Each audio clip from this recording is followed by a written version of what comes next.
So Dan, UFC's first event in Melbourne, you were the first Melburnian on the card. You were now the first Melburnian with a win in the UFC. Tell us about that. How does that feel? It feels awesome. I mean, to fight in the UFC is a massive deal. To fight in your hometown is a big deal. And then to fight in a stadium in your hometown in the UFC and win, it's made my year. It's awesome. I'm really happy. We saw when you were walking down, it looked like there was a lot of nerves. What was going through your mind? Was it hard making that walk down to the octagon? Look, as I said in the octagon, I'm a full-time athlete, but I run a gym and I rely on a lot of people to volunteer their time to help me. I haven't got a big professional team behind me, and to be able to come out and perform is very important to me.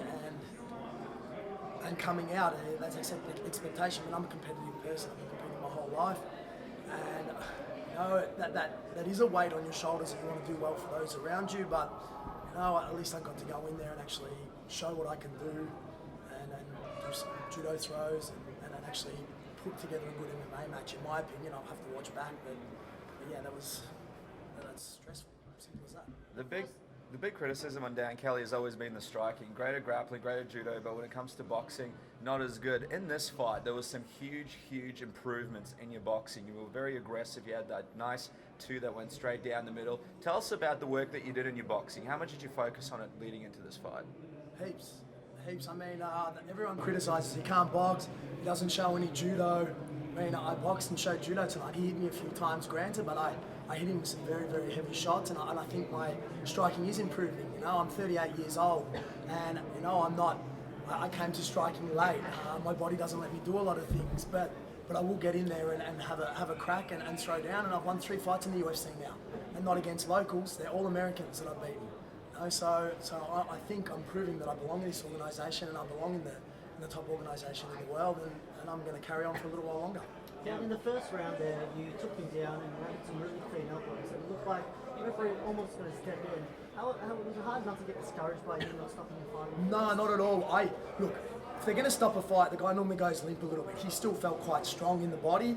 I was trying to soften him up with those blows, but I knew there was no chance I was going to stop the fight because he wasn't covering up that much, and he still felt strong in the body trying to get up. So I wasn't discouraged. I knew it was going to be a hard fight. I mean, we both come off losses. He's a proud kid.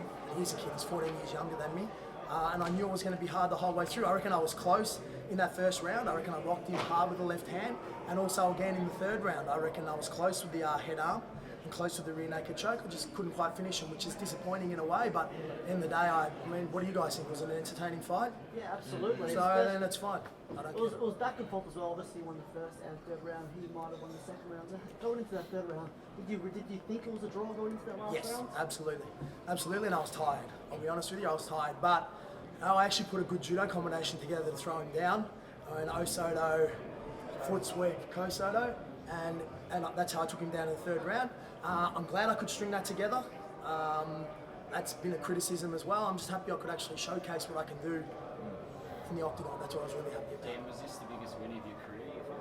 Oh, for sure. I mean, coming off a loss, if I'd have lost, I'm out.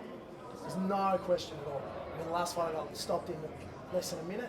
The fight before that in Denver was ugly. I'm not going to deny that. Obviously, there was circumstances around that. This fight keeps me alive for another 2 fights. That's it. And it was enjoyable. Once I got in there and the bum hole stopped going like this and the retching stopped, it was great fun. Richard Walsh was back here. He actually saw that you won the fight, and as we were doing the post-fight interview, when we started talking about the relationship that you two had together, he actually started to cry. It was a pretty special relationship. We could see it from the interview. What does it feel like being able to both local guys being able to win on such a big card? What's your relationship like? It's very close. There's one more important one to win now, and that's Jake. And I train with Jake 2 or 3 times a week. I love the kid. I'm close friends with his dad. He's the next one to win. Walsh means a lot to me as well. I go up and visit and travel. We talk to each other once a week, kind of thing. It's a shame Brennan wasn't on the card as well. The 4 of us have actually stayed quite close after the house, and even though they're a lot younger than me, I really like those guys, and it is emotional. I mean, you guys got to remember, this is an emotional sport. You put your balls on the line every time. I take away time from my family and kids. You're always kicking yourself leading up, going, I want to be a better dad. I want to do this for my family. It's a lot of pressure. It's not just the whole circus thing around it. I mean, I take this very personally and very seriously. So, I might be a bit of a sook now, but that's the way I feel. Which So 3 wins. What's next for your career? What do you want? Anybody want to call out next? Not really.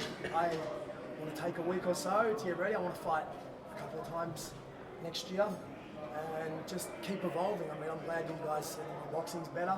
I work really, really hard on it. I work hard. It's not something I joke around with. Obviously, even in judo, I wasn't the most naturally gifted athlete. I have to work hard for every game that I get. So give it a week and I'll message Joe Silva. I'm happy I'm alive still, and we keep going.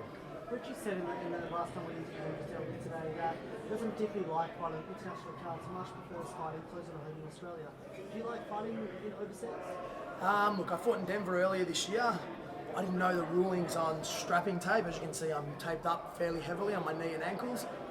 I don't mind. It costs more, because you've got to take your corners over. It costs more to fight overseas. But look, I've just come from a crowd who was all behind me.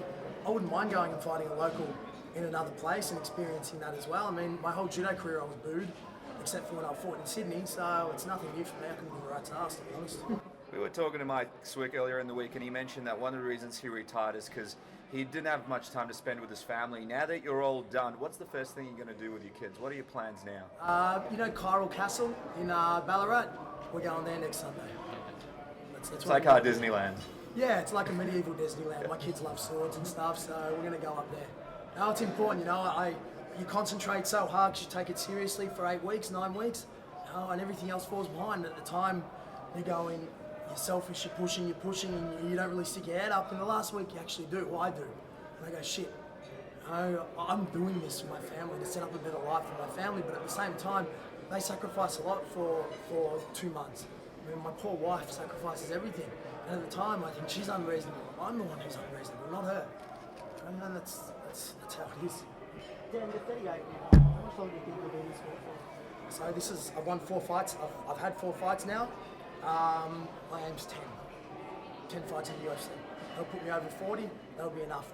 We'll see how the body goes. And let's be honest though, I'd have lost this fight, I'm done. So I've extended by another 2, so that puts me to 6, I reckon. We'll just see. Just to clarify, when you say if you lost this fight, you would have been done, you mean retired or just out of the UFC? I would have been out of the UFC. And to be honest, I'm not going back to local shows.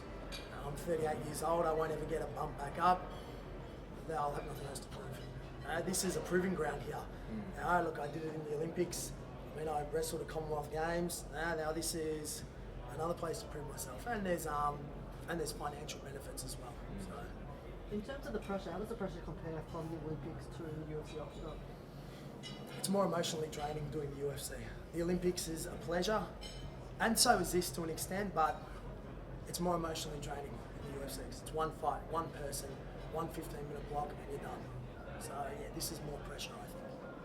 And I sacrifice a lot more than when I was a kid doing judo. Thank you. Nice. Congratulations. Thanks so much. Thank you very much.